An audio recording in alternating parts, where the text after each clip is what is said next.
Where baobab trees cast long shadows and the scent of roasted millet filled the air, there stood a modest round hut near the edge of the bustling market.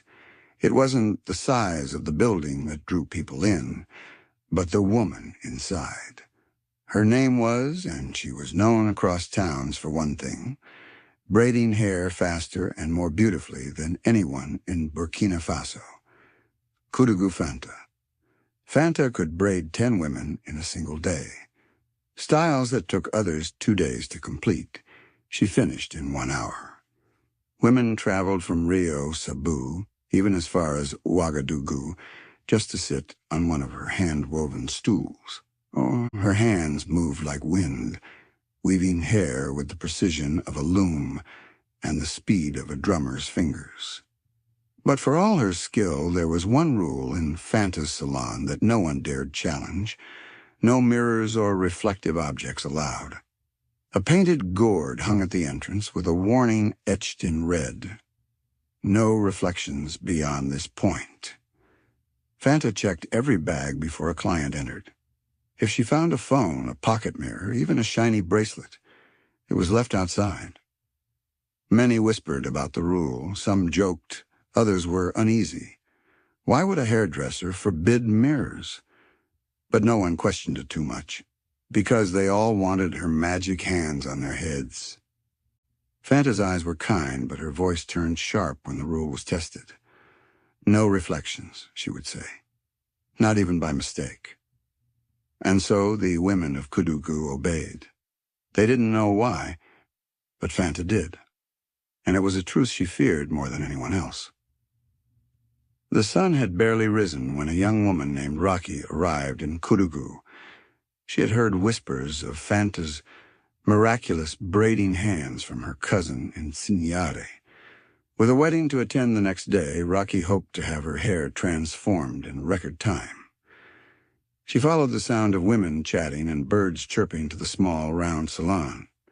The door stood open, revealing rows of colorful hair extensions and the scent of shea oil warming in a pot. Fanta stood by the entrance, her head wrap tied high, her eyes sharp yet welcoming. "Bag," Fanta said firmly, holding out her hand. Reiki, caught off guard, blinked. "Pardon?" "No mirrors, no phones, nothing that reflects. It's the rule." Fanta's voice held no room for discussion. Reiki shrugged and handed over her bag. Fanta checked it thoroughly and nodded her approval. "You may sit." Relieved, Reiki settled onto a low stool. She reached into her dress pocket to pull out a small piece of glass. Just a palm-sized shard she carried to show the style she wanted. The edges were smooth and harmless, but it caught the light. Fanta turned, saw the glint, and froze. Her face twisted with horror. "How dare you!" she shouted, startling the other women. "Did I not say no reflections?" I didn't know," Reiki stammered, standing quickly. "It was in my pocket. I'm sorry." Fanta's hands trembled, her voice shaking. "Throw it away. Now." Without another word, Reiki dashed outside and tossed the glass into a bush. Then, quietly, she returned and sat down again. Fanta said nothing more, but her hands moved faster than ever. In less than an hour, Reiki's braids were done. Clean, elegant, and flawless. She thanked Fanta and left, never asking why the rule mattered. But someone else would. In the dry season winds that swept down from the north, Awaye arrived in Kudugu, a traveler from Ouagadougou. She was bold, sharp-eyed, and never one to accept strange rules without reason. When she asked the market women for the best hair braider in town, they all pointed to Fanta's hut near the edge of the marché. Awa made her way through the crowded stalls, stepping around woven baskets and children chasing goats. She reached the small round salon and was immediately met by Fanta at the doorway. "Welcome," Fanta said, her tone polite but firm. "Please hand over your bag. No mirrors, no reflections allowed here." Awa raised an eyebrow. "No mirrors? In a salon?" "That is my rule," Fanta replied. "If you want my hands in your hair, you must respect it." But how will I see what you're doing?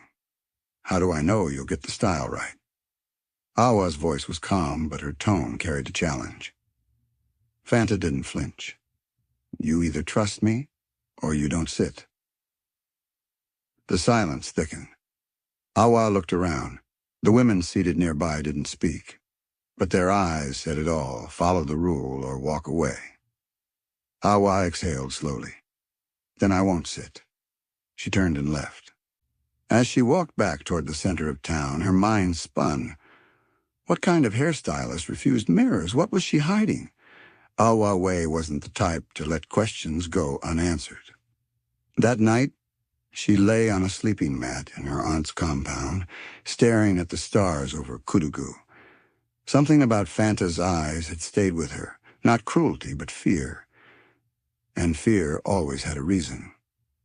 I'll find out, she whispered to herself, even if no one else dares to ask.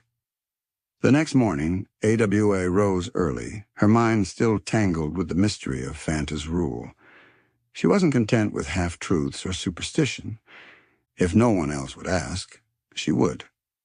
Her aunt suggested she speak to Mama Sanada, an elder and spiritual seer from Bobo Dioulasso, who was visiting a nearby village for a naming ceremony. She sees things most of us cannot, her aunt whispered. If something is wrong, she'll know. By noon, AWA reached the neighboring village on a borrowed bicycle, beads of sweat clinging to her brow. She found Mama Sanada sitting beneath a neem tree, grinding dried leaves in a calabash. Awa greeted her respectfully, then explained everything. Fanta's strange salon, the mirror rule, the anger, the speed of her hands, and the heavy silence that followed the smallest glint of reflection. Mama Sanata listened quietly, her eyes narrowed. She finally said. It is not Fanta who braids the hair. Awa leaned forward. What do you mean? She is aided by something old, something dark, a spirit scene, attached to her since she was a baby. Her mother made a pact. The spirit craves contact, and through women's hair, it draws strength. Awawa stared, stunned. Does Fanta know? She knows, Mama Sanada said, and she fears it. If a mirror catches Sine's reflection, while it works, the spirit will turn on her and take her life. Awa's chest tightened. Can it be removed? Yes. But not with fire or prayers. You'll need a special mirror, one that traps, not reflects. I can make it, if you are brave enough to use it. Awa didn't hesitate. I won't just expose Fanta. I want to free her. Mama Sanata nodded. Then we will begin tonight. Under the full moon, Mama Sanata sat beside her sacred fire, whispering chants into a bowl of river water and powdered kola nut. Adoe knelt nearby, watching as cowries clinked and herbs sizzled. The old woman was crafting a mirror not meant for beauty but for binding, an ancient tool woven with power from the ancestors. It must only be used once, Mama Sanada warned, her eyes glowing in the firelight. And when the spirit is trapped, you must smash the glass. If you hesitate, it will escape. Awa nodded, her heart pounding. As they waited for the mirror to cool in a clay mold, Mama Sanada shared the truth of Fanta's curse. When Fanta was just a baby, her mother went to the Carfigela Falls desperate for blessings. There she made a pact with Seni, a river spirit known to grant talent in exchange for touch. The spirit agreed, but with one condition. Fanta must become a hairdresser, allowing him to braid through her hands and draw energy from the hair of women. Awa's stomach turned. And Fanta never agreed to this? She was too young. By the time she understood, the spirit had already bound itself to her soul. It speaks through silence. It fears mirrors because a reflection shows its true form, twisted, unnatural. If anyone ever sees it, it will lash out. That's why Fanta searches every bag. She is not being cruel. She is trying to stay alive.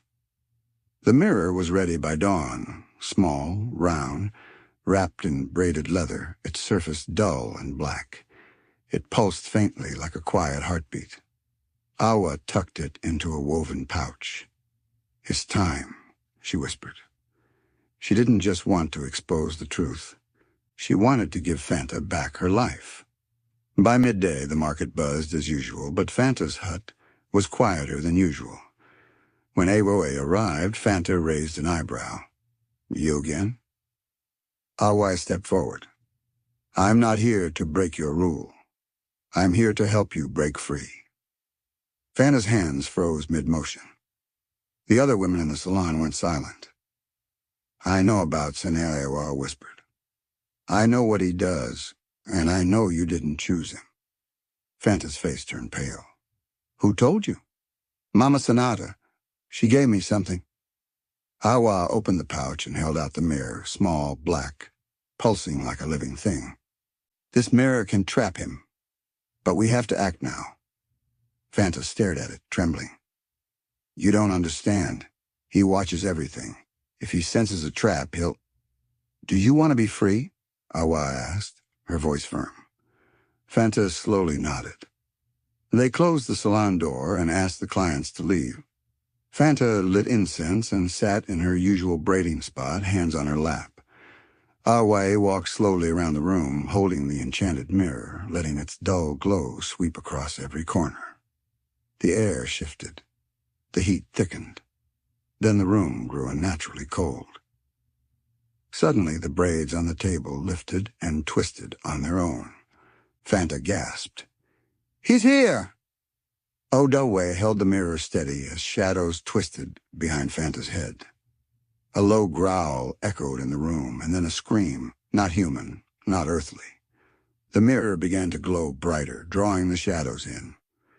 "Sene fought," but the mirror pulled harder. "Now, Awa!" Fanta shouted. With all her strength, Awa slammed the mirror to the floor.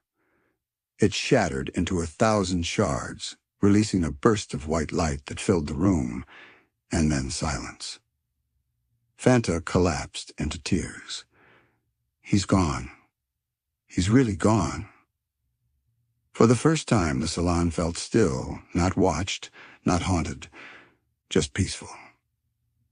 Though the mirror lay shattered, the energy in the room still crackled like the tail of a summer storm. Fanta sat frozen, her hands trembling, while Awe kept her eyes fixed on the shards. Then a sudden gust of wind burst through the windowless hut, carrying with it a sound like braids whipping through air. From the broken glass rose a final wisp of Scene swirling into the air in defiance. His shape flickered, a twisted tangle of hands and hair, eyes like mirrors, mouth open in a silent roar. "You dare bind me?" The voice echoed inside their minds. Fanta stood slowly, eyes filled with fire she'd never shown before. "I didn't choose you," she said, "and I no longer fear you." Seni lunged toward her. The braiding threads on the table whipped up into the air like vipers. But IWA, without hesitation, grabbed a handful of ashes Mama Sanada had packed in her pouch. She threw them into the air. The ashes burst into smoke, glowing faintly. The spirit hissed. "You will not have her," Awa said. "You were never hers to claim." The spirit screamed, caught between glass and spirit dust, its form fading rapidly. With one last shriek, it imploded into the largest shard of the mirror, now dull, lifeless, harmless. The hut fell silent once more. The tension lifted like a bird taking flight. Fanta slumped into a stool, eyes wide with relief. I felt it. I felt him leave, completely. Outside, women peeked in, sensing the strange energy had passed. AWA knelt beside Fanta and smiled. "You're free." Fanta's lip quivered. "You didn't just save my salon, you saved my life." He told me if I ever loved, if I ever married, he would kill them. That's why I stayed alone all these years. Awa reached for her hand. Not anymore. And for the first time, Fanta smiled without fear. The next morning, the sun rose over Kutugu with unusual brightness, bathing the village in gold. Birds sang louder. Drums from a nearby compound echoed faintly in celebration. Something had shifted, not just in the wind, but in the spirit of the town. Fanta's salon stood wide open, and for the first time in its history, a mirror hung proudly on the wall. Curious villagers gathered to see the woman who once forbade reflections now smiling into one. Her braiding hands were just as swift, just as precise, but now they moved freely. Children brought stools. Elderly women came with stories. Even clients from distant towns returned, not only for Fanta's skill, but to witness her joy. Awa stood beside her, helping organize the day's queue. They had become more than friends, sisters in fate, bound by courage. That afternoon, Fanta hosted a feast. She wore a bright Faso Dan Fani wrapper, and her hair, braided into a regal crown, shimmered in the sun. As drums played and calabashes of dolo passed hand to hand, Fanta raised her voice. I was once a prisoner in my own gift. But today I braid not with fear, but with freedom. Cheers erupted. Women danced. Some wept. It was more than a celebration. It was a rebirth. That night, as the stars blinked into view, Awe sat under a neem tree beside Fanta. You did it, Awe said. No, Fanta replied softly. We did it. And from that day forward, the women of Kutugu didn't just come to Fanta for fast braids. They came for strength, for sisterhood, and the story of the day when courage faced darkness and won.